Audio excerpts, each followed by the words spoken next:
Hello, and welcome to our presentation of Civil 3D for the Simple Things. I'm your host, Dave Young with Repro Products out of Atlanta, Georgia. This is going to be a comparison of things that are difficult or impossible in AutoCAD, but become quite simple in Civil 3D.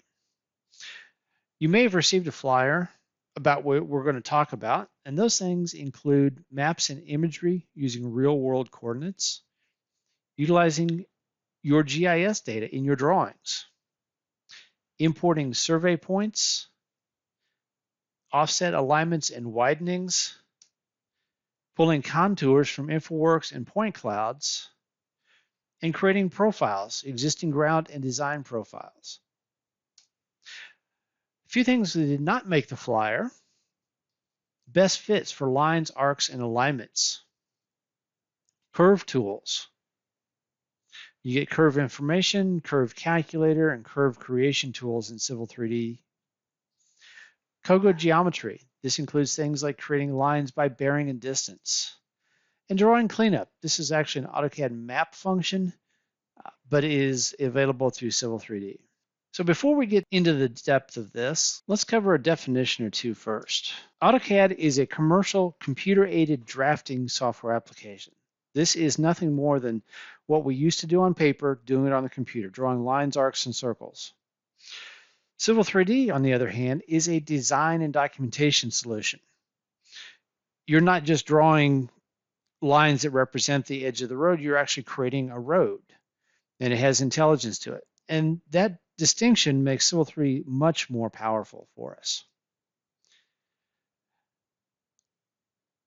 In AutoCAD, we have lines. It goes from point A to point B, may have different elevations at the end of it. We have polylines in AutoCAD as well, those multiple lines all connected together. But in Civil 3D, we introduce feature lines, alignments, and profiles. Those are not available in AutoCAD, and they give us a lot more capabilities.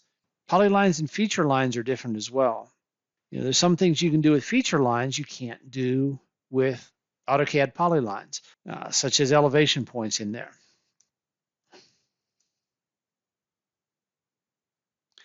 Polylines and alignments are also different. One of the big thing I like about alignments, it looks like a polyline, but it has curve information that you can very easily just drag around.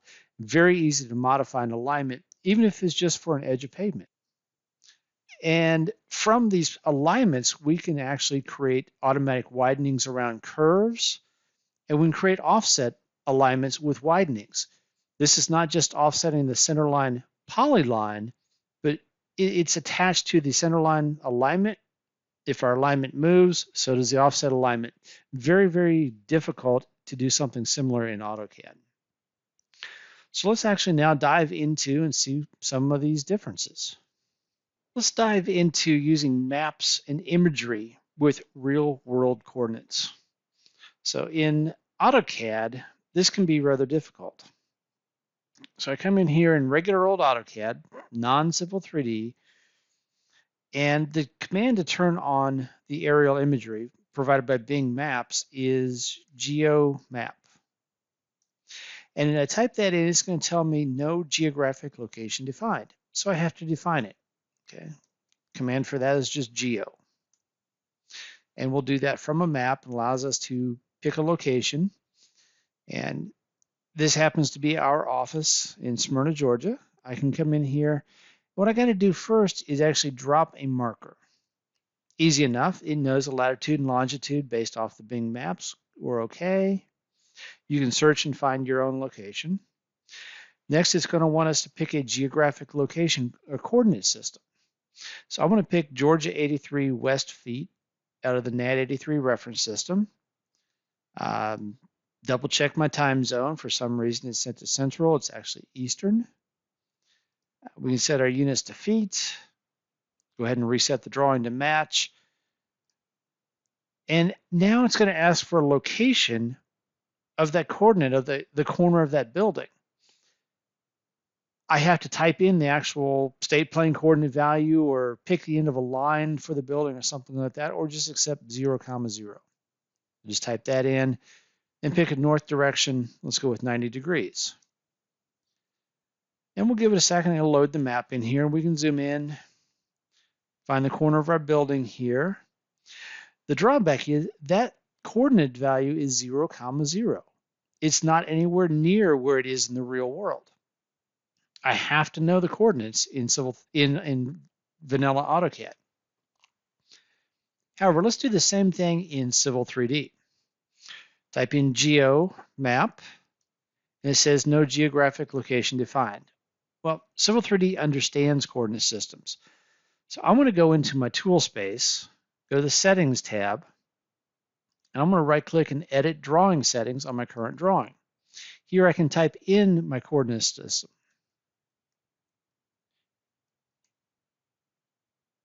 So Georgia West US foot.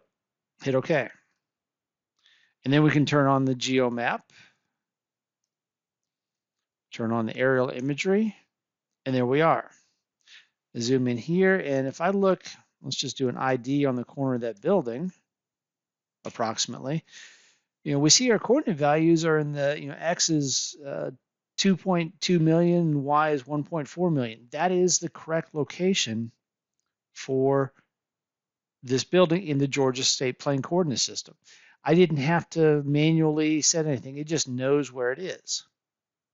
Now, it also mentioned that Civil 3D understands coordinate systems. You may have your own aerial imagery. This could be a georeference TIFF or JPEG, or it could be a SID file, and you want to bring that in. I had previously mentioned that Civil 3D is built on top of AutoCAD Map. One of the functions in AutoCAD Map that you can make use of is the Map Image Insert, Map I Insert. This allows you to bring in your own aerial imagery. This could be a georeference TIFF or JPEG, could be a SID file. So this drawing, I've already set my coordinate system. I'm going to find my SID file, click on open. It knows where it needs to go. So we see the insertion point is already set. This is coming out of the information in that SID file or the GeoTIFF. I'm just going to click on OK, and it drops that image in there. Just to make sure, I'm going to kind of do a little double check. Let's do the geo map again. Bring in the aerial imagery, and we should see it lay right behind that imagery. Yes. So the Bing Maps image comes in right behind that SID. All my roads line up nicely all the way around. The next item on our list is utilizing GIS data in your drawings. This is something that's just not possible inside of AutoCAD. For that, we need the functionality of AutoCAD Map, which is built into Civil 3D. So GIS data usually has a coordinate system assigned. It doesn't matter what coordinate system, if it can be translated into our drawings coordinate system, it will do that for us automatically. So typically we need to set our coordinate system. Civil 3D users know you go to Settings tab, edit, right click on your current drawing and say Edit Drawing Settings, and you change it here. I do want to show you another way to set that coordinate system. This method is great for Civil 3D, but sometimes, rarely, but sometimes you will run into issues with GIS data coming in not translating correctly. So there is a command in Civil 3D or AutoCAD Map called Map Workspace, Map W Space. We're going to turn on the Map Task pane. That's this little thing that pops up over here on the far left. We can actually undock that and move it around. Just like our tool space, this has a couple of tabs. Map Explorer is where I want to go. I want to right click on my current drawing and go to coordinate system. This is very similar to the way we do it in Civil 3D. So I'm going to set my coordinate system here. It matches up, hit OK, and OK. Now to bring that GIS data in, we have our coordinate system set. I can go simple way, just go out and browse and find a shape file. Or a layer file. I have a layer file created. It's sort of a stylized GIS data. So I'm just going to simply drag it into my drawing. And there it is. That is the city limits of Atlanta. I did nothing but drag and drop. I can do that with a shape file as well. Let's grab maybe police zones. Click, drag and drop right there. It drops into Civil 3D for us. And we can use our map tool space to turn things on and off if I don't need to see them. So bringing that data in is pretty easy. I could turn off my tool space for a bit. What if I want to bring in data, but not all of it? I don't need every bit of data in here. I'm going to go to my map task pane and go to data. And I'm going to connect to data. So I want to add a new shapefile connection. You notice on here I can connect to ArcGIS, I can connect to oracles and OBDCs. I can connect to a lot of different data sources. This one I'm going to call this transportation. Let's just call it roads. And I'm going to connect to a shapefile. And let's go with transportation center lines right there. Click on open. Click on connect. Now I'm going to add to a map. But I don't want to add everything to the map. I just want the area I'm working in. So I'm going to say add to map with query. And let's do a locate on map and grab anything that's part of a polygon. So now I come down to my drawing, I define my polygon area. I just want anything that's touching that polygon right there. Click OK. Scanalize the whole database, and it brings in just a little bit of data for me. It does not bring in everything. Once you get them in there, you get a lot more controls over them. You can do stylizations on them. Now, still working with my Civil 3D environment using the map tools. I have my map task pane up here. I see a little bit of data. I can also drag in stylized files like this transmission center line. This is a layer file. I'm just going to drag and drop in here. And I start to see some of my major roads around the Atlanta area. Zoom in a little bit more, and I see the collector streets starting to show up a little bit more, and I start seeing all the minor streets. Now, this is not just line work. This is actual GIS data. If I were to pick a street and go to the show data table, down here at the bottom, it's going to show me that that is Thurman Street. I pick on a different one, say this big red one over here. That one is the downtown connector. So I've got all the data with it. I'm not just dealing with random lines anymore. Let's talk about importing survey data next. First, let's try this in AutoCAD. So if I jump back to AutoCAD, I go to the Insert tab, and one thing you will not find in regular AutoCAD is import or insert points. It just does not exist in AutoCAD. There are third-party programs you can buy, ranging from maybe a few $100s to a few $1,000s. There are script files you can manually create using Excel to bring them in, but it's all awkward and not that easy. However, Civil 3D, this is what Civil 3D was made for, importing that survey data. So in Civil 3D, first thing I want to do is set my coordinate system, which I've already done. Then I want to go to the Insert tab, and I can insert points from file. We go out and we find our file name we want to import, site survey. We pick our file format, make sure they look right down here, and hit OK. It's going to insert those points into my drawing. Now, some of these points are already coming in looking like trees and fire hydrants and manholes and things like that. That's through the use of a description key set, just like Land Desktop used to do. And these points exist in my drawing. It's not a bad thing. One of the drawbacks is I can still move these points. I just moved a tree by grabbing the grips, not what you want to have happen. Another way to get these into our drawing, I'm just going to overwrite when I do this. I can go to the import survey data. It's going to ask which database I want to put this in. I already have one created. I want to pick my source file, just like I did before. Let's grab that exact same thing.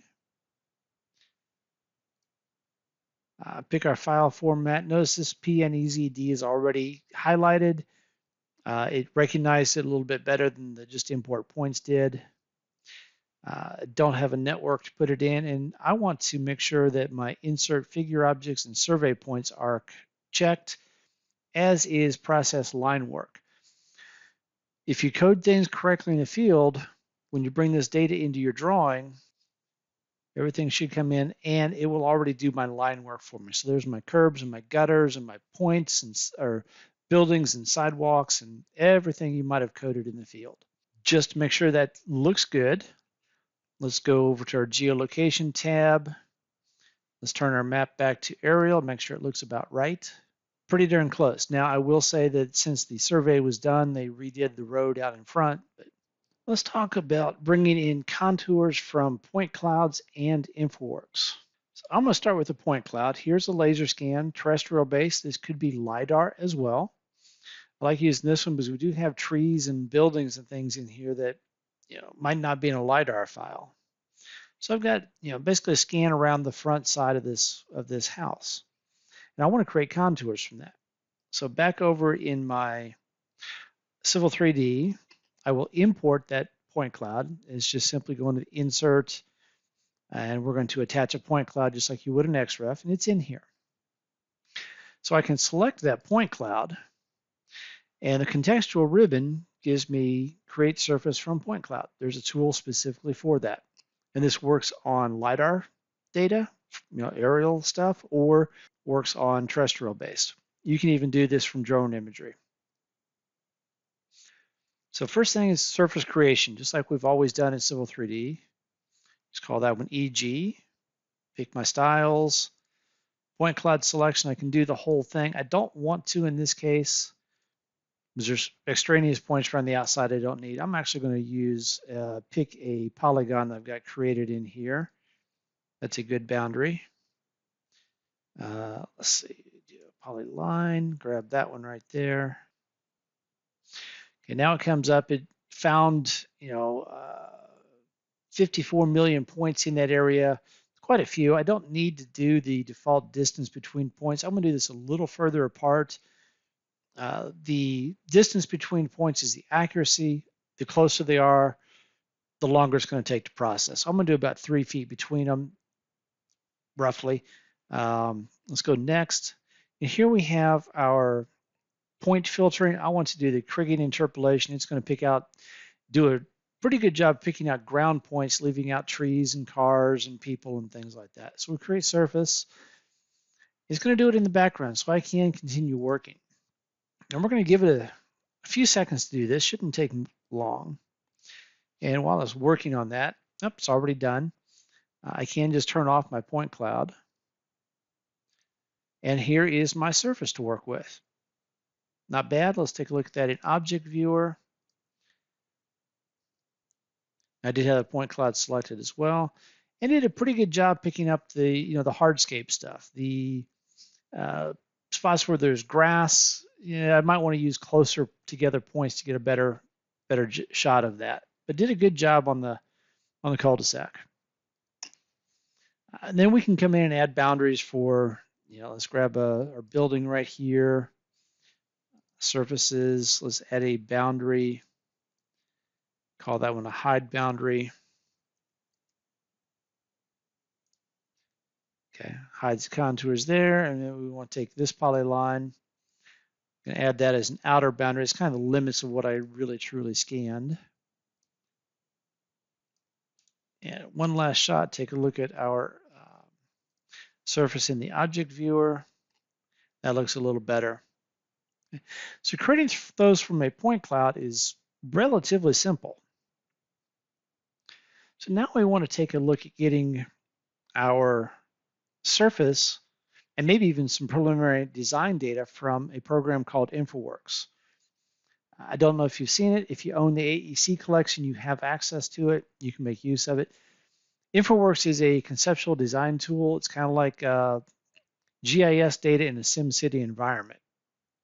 But I just use the model builder to go out and grab a 20 square kilometer area for use in this project. And here I happen to know I've got a bridge replacement I got to make.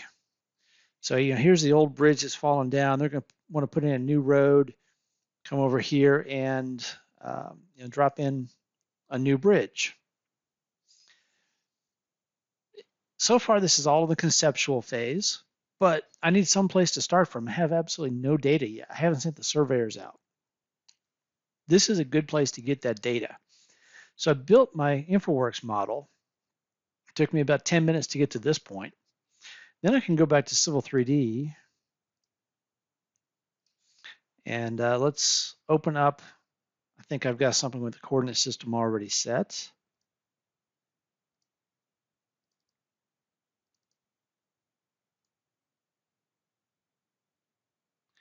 Okay.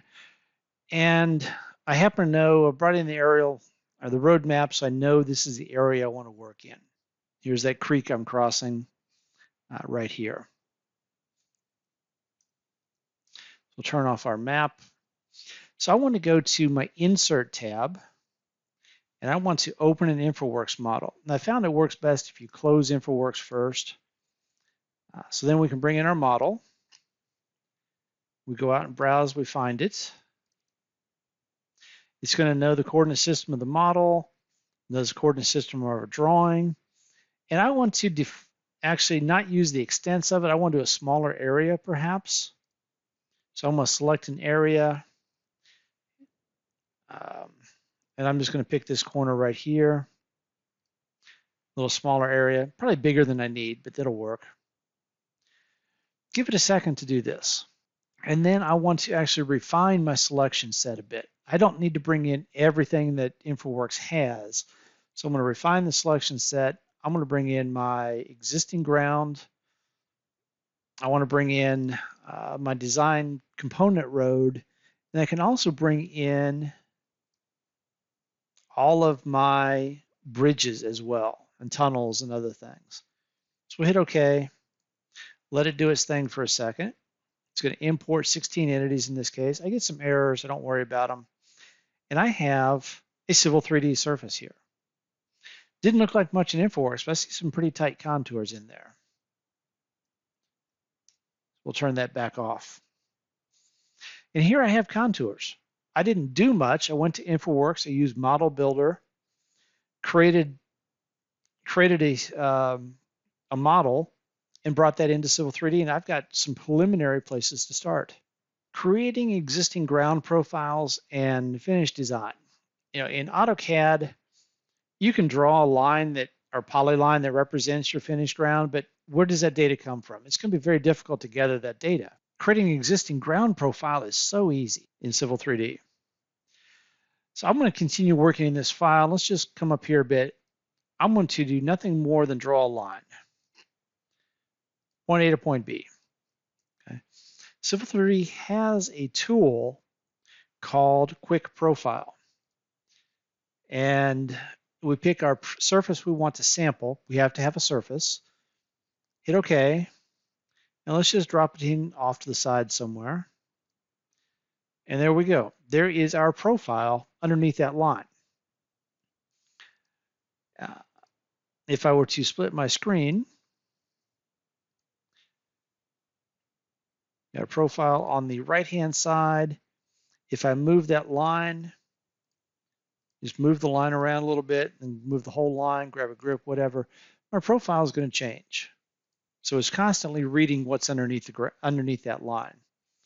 That's a quick profile. If I delete the line, the profile goes away. So that temporary quick profile is a very short-term thing. Let's think about if we want something that's going to be permanent in our drawing. Let me create a new alignment up here, and I'm just going to do something real fast.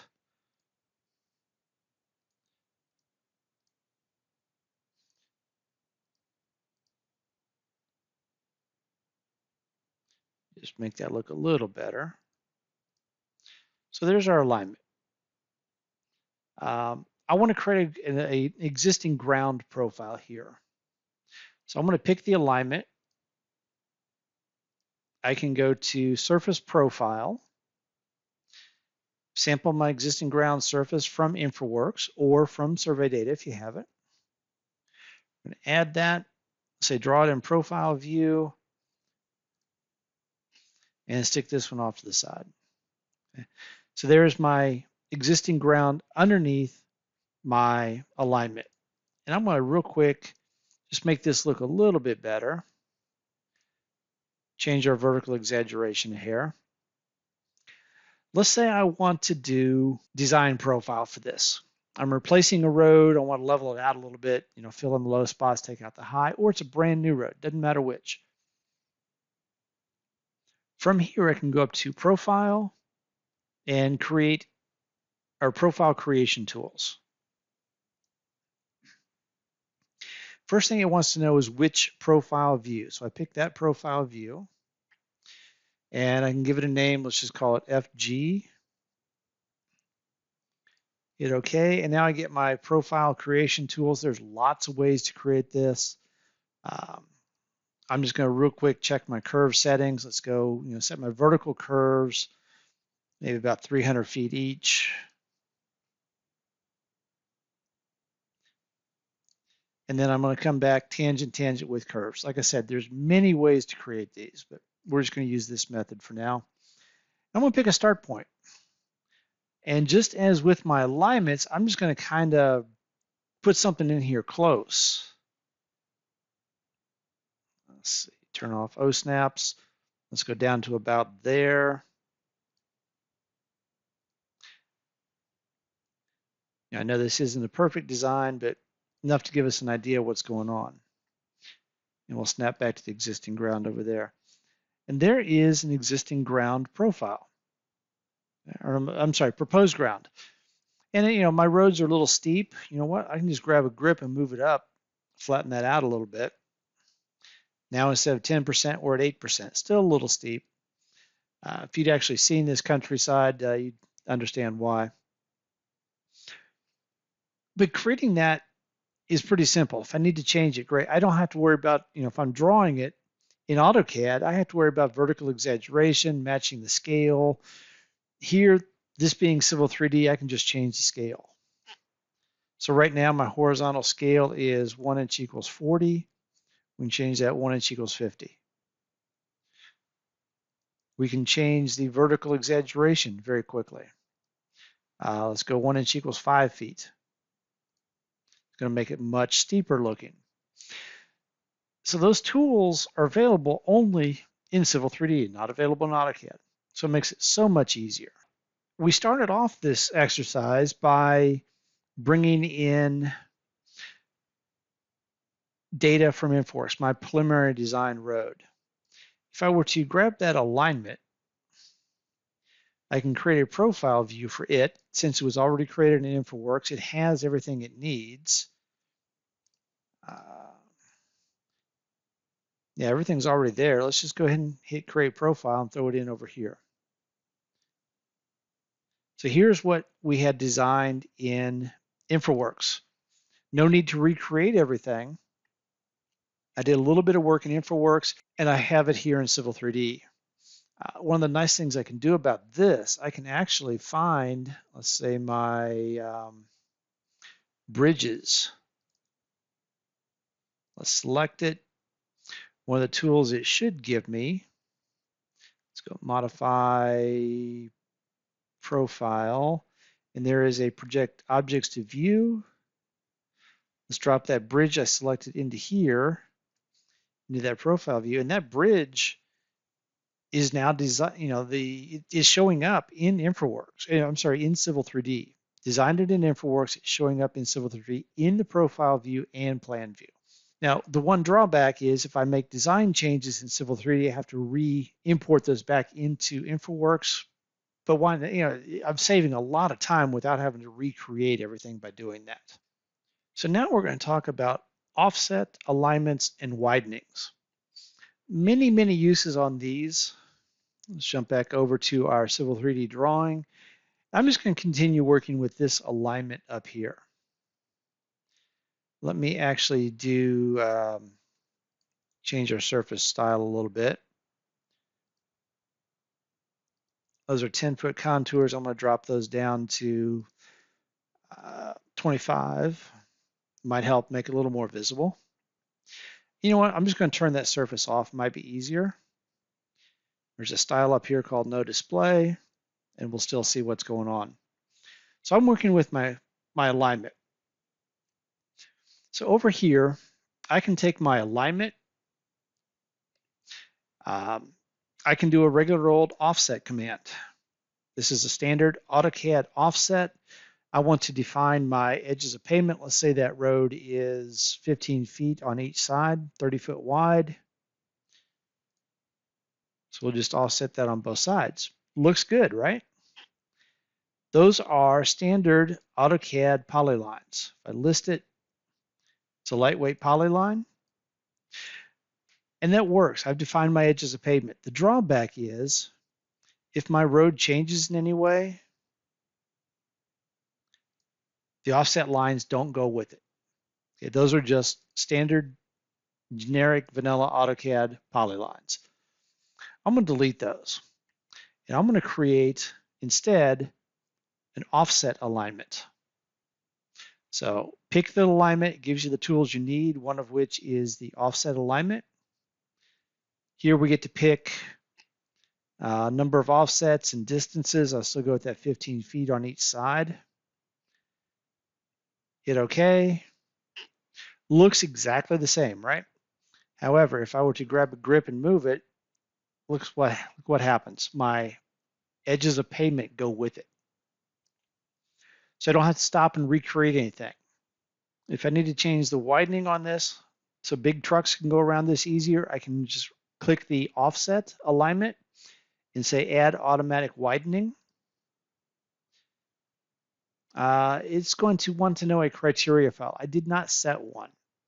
So let's go back to my center line alignment, go to its properties, and design criteria. I'm going to turn that on, pick which design standards I want to use. And this is going to be a 2-lane road. It's going to make that no super elevation. And let's see, use maximum speed, yes. So it slowed it down to a 45-mile-an-hour curve. Yes, I have an error, but that's okay. Now I'm going to grab my offset alignment again, add an automatic widening. These are predefined things. I'm going to kind of go with it, hit OK. Notice I actually have specified widening manually. I'm not going to click that. I'm just going with the automatics. And we see the inside curve here got a little bit wider, and it's locked. Okay, I can't change the parameters of that curve because it's been widened by my Civil 3D to set what I need to. So if I grab the center line alignment again, make that curve even sharper, I can't go much sharper because I'm going to get into, that's about as tight as I can get it because I have my design criteria on. Those automatic widenings are great for twisty roads. So let's take another look at another thing we can do over here. Let's just grab a little easier in a straight portion to see. Let's grab over here. Let's say I need a little turnout or something like that, or a wider spot of my road. What I can do is grab my offset alignment again. I can add a widening to it. Still on the contextual ribbon, add a widening. Do I want to do it as a new alignment or part of this one? I'm just going to keep it as part of mine. So I'm going to say no. It's going to ask for a start and end station. Let's just start here and end over about here. Doesn't have to be exact. It's asking for an offset. That is from the center line. So I'm going to double my lane width and go 30 feet. And now I see that widening is in here. It also gave me the ability to change all the parameters for it. So if I maybe click on transition length right here, any of these transition parameters at entry, it's going to highlight it in my drawing. That's that red area. If I get the exit, something over here, it's going to show up over there. So I can change, transition length. Maybe at the beginning, I only want to go 50 feet. And let's go 50 feet at the end. Watch what happens when I change that number. My transition length gets shorter. I can, manually just grab that and move it out a little bit wider. Try doing that in AutoCAD. We saw already you can offset a polyline that represents the center. You can offset it once or twice, but add that widening to it, darn near impossible. And these are all tied together. So if I move this alignment, guess what? My widening goes with it. Now, how can we use that data? Well, let me create a corridor real quick. Design's not that great anymore, but you'll get the idea. First thing I need to do is drop in an assembly to use. Let's just drop in the primary road full section. It will work for what I want to do. Okay. And this primary road full section has lane, sidewalk, and daylighting. So how do we use it? We build a corridor real fast. So we go to Home, Corridor. We pick a name for it. Call it Meandering Drive. Which alignment do I want to use? It's going to be alignment 2. I did not name these well. Use the finished grade profile. Primary road is my assembly, and I'm going to target my existing ground. I'm going to hit OK. And we see it pops in here. Maybe not the greatest, but it did it. Now my road is straight. It's going with the default widths off of my assembly. Can I target those offset alignments? Well, of course I can. So I'm going to grab the corridor, properties, and I want to set my targets for this. We have width and offset targets for my lanes. I'm going to use a width target. Let's change the left-hand side. That's alignment 2 left. I want to target that one. And I want to target the right offset as well. There's one more thing I want to do is set some frequencies in here. Maybe along curves, I want to sample. Instead of at an increment along curves, I want to do it by curvature so it follows tighter. That looks good. And on my offset targets, I want to tighten it up a little bit more. So along offset target curves, I'm going to do by curvature as well. And set that one actually pretty tight, 0.05. Hit OK. And OK, rebuild my corridor. Now we see that corridor is following my edges of pavement. So how could that be used in the real world? Well, you're doing a road rehab. Surveyors are going to pick up the center line and edges of pavement. You're going to have elevation points along that outside line or outside edges of pavement and center line. You use that center line for what it is, and then you target the widths. And you also target those for slopes, and you can match slope or do whatever you need to on there. So the ability to use those targets from offset alignments and widenings is a pretty powerful tool, definitely not available in AutoCAD. Best fit lines, arcs, and alignments. If you're doing any sort of road reconstruction or even just creating something, surveyors are going to go out and they're going to shoot the center line of a road or the edge of pavement or whatever.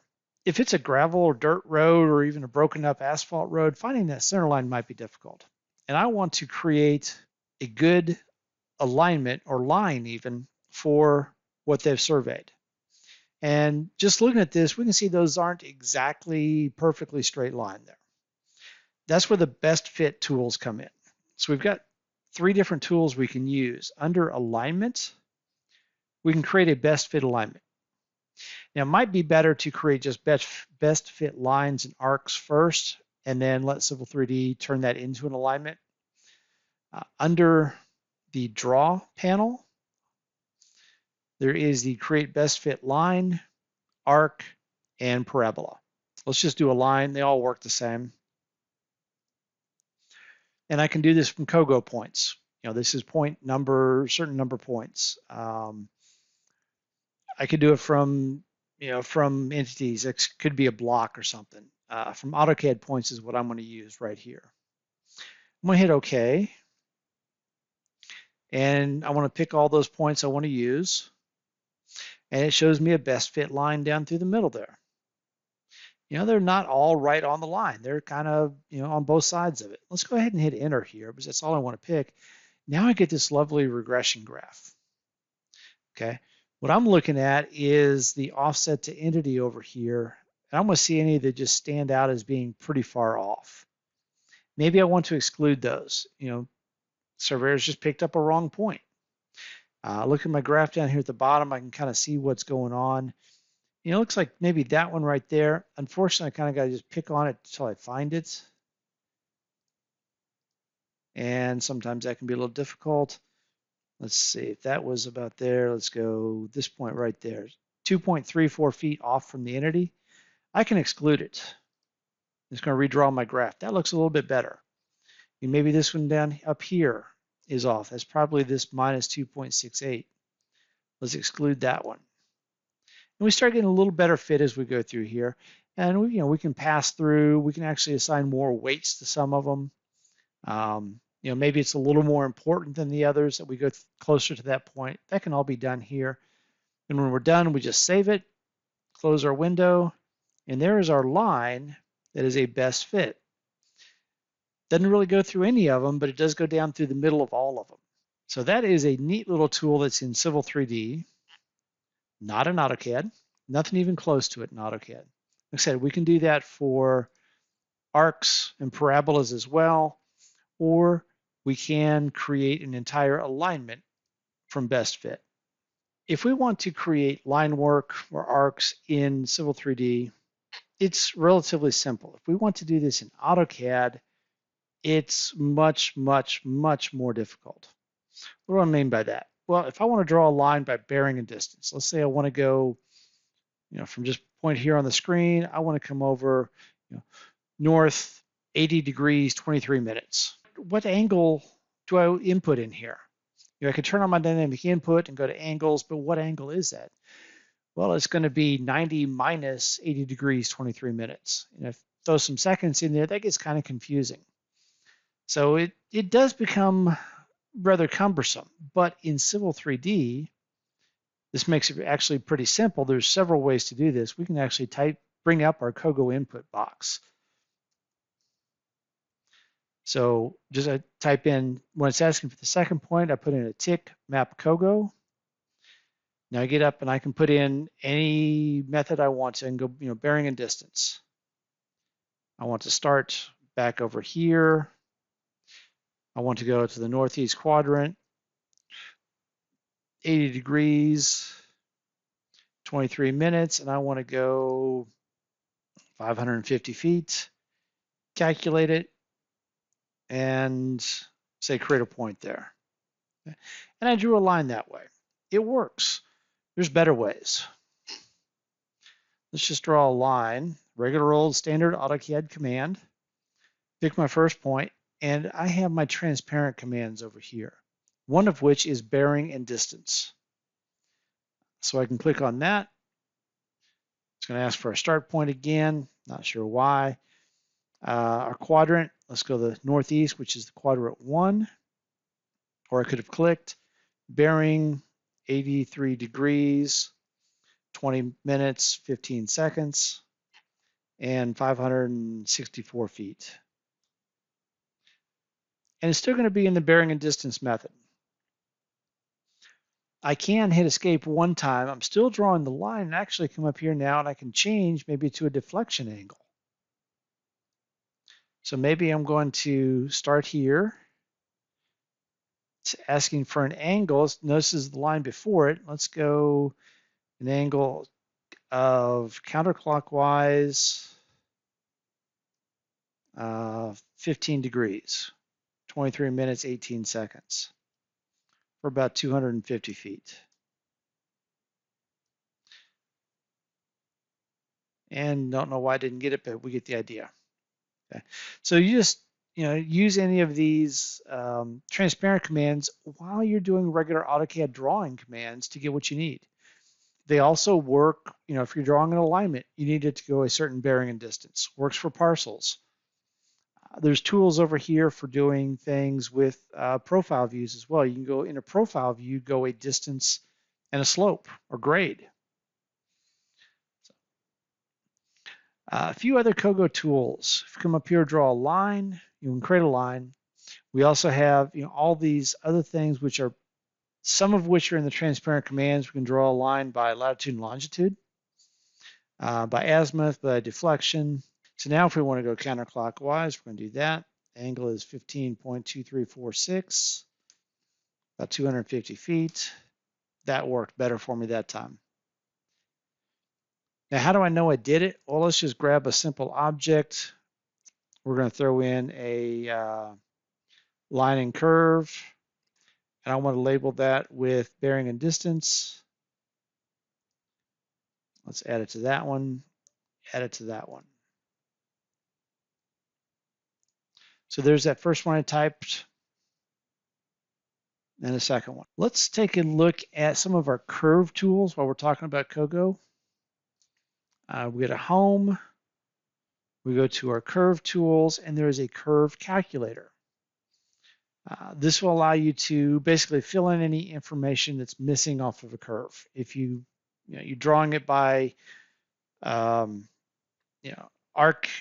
deflections, you could do it by chord definition, figure out what's your fixed property, and just figure out what you need to right there. We also have some, just draw a couple lines in here. We have curve tools, create a curve onto lines, through a point, multiple curves. Let's just do a curve through a point. Pick our two lines and say it needs to go through that point right there, and it does. It's kind of like the fillet command, just a little more powerful. Gives you a few other options on doing that. One other curve related tool I want to show you real quick is the ability to get curve information. If I was to just list a curve, let's grab that curve right there. It's going to tell me some basic information, the center point, the radius, start and end angles, and that's fine in an AutoCAD environment. But on the civil engineering side, we might want to know a little bit more, deltas, chord lengths, things like that. We can get to that relatively easy. I'm going to go to the Analyze tab, scroll all the way over to the far right, and I have actually a curve symbol, which is line and arc information. So if I grab that, click on it, pick my curve, that's all I got to do is bring up that text window, and it's going to tell me in beginning and end points, PI points, which would be out here somewhere, tangent lay or tangent chord information, a lot of stuff that's not available in just the AutoCAD list command for the properties. So it does give us a lot more information. Finally, I want to show you a drawing cleanup tool. This is something that's been in AutoCAD Map for a long time, and since Civil 3D is built on top of AutoCAD Map, you get it. It is not available in regular old AutoCAD. I'm sure everyone's gotten a drawing from a vendor, client, customer, outside consultant, whatever, or they just don't know what they're doing. Well, they've got lines on top of lines. They've got endpoints that don't match up, bad drawing. So here, this looks on the surface looks good. Visually, it's fine. If I turn on my selection cycling and come over here, I see I've got 3 lines stacked up there. I've got 2 arcs there. Here I have a line. Looks like just a point. If I list it, it is a line with a 0 length. Okay. Maybe I've got something like this. Zoom in far enough. Really, really far, and I see my endpoints don't touch. Okay? They didn't use the object snap. Visually, it's fine. Or I got something like this one over here. Those lines are supposed to touch, but they don't. If I want to keep using this drawing, it'd be better if I did clean it up. There is a tool you can run called Map Clean. It's going to ask you which objects do I want to do. I want to just do the whole drawings. There's not much in here. I could pick them manually or do by layer. Click on Next, Clean Up Actions. What do I want to do? Well, first thing is probably delete all duplicate objects. So I'm going to say delete duplicates and add. And it's going to give me the ability to put in a tolerance value. Are they exactly duplicates, or are they within a tenth of being duplicates? We can set a tolerance value there. We can check for duplicate blocks, text, mtext. We can add, maybe zero length objects. I want to add that. It's going to get rid of those. Maybe I want to extend undershoots. That's the situation I had over here where that line coming up from the southeast doesn't touch the other line. Okay, so what is my tolerance value? Let's say if it's within a tenth, maybe. Let's do 0.1. And I can just keep coming through here and adding things to clean up. Now, the order in which they appear is important, and maybe it's not a good idea to do everything in one shot. You might want to do it in a couple different runs, but the other one was, let's see, snap clustered nodes, or let's do a parent intersection. No, snap clustered nodes. That's where those two lines don't quite touch. Once again, let's go a value of a tenth in here.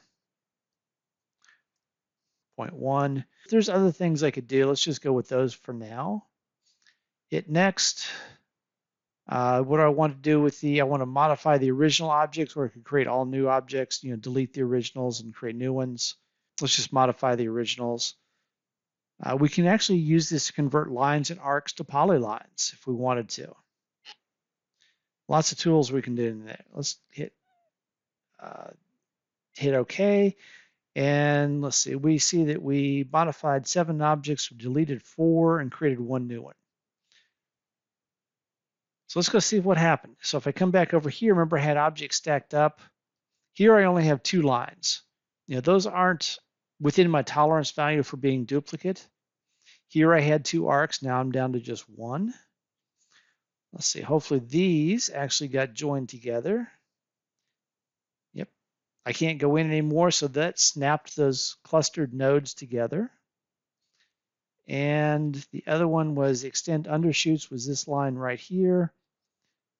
Notice it is now extended out. So those drawing tools can make a bad drawing workable, at least. And that is going to conclude my presentation of Civil 3D for the simple things. Thank you for watching. Once again, this has been Dave Young with Repro Products.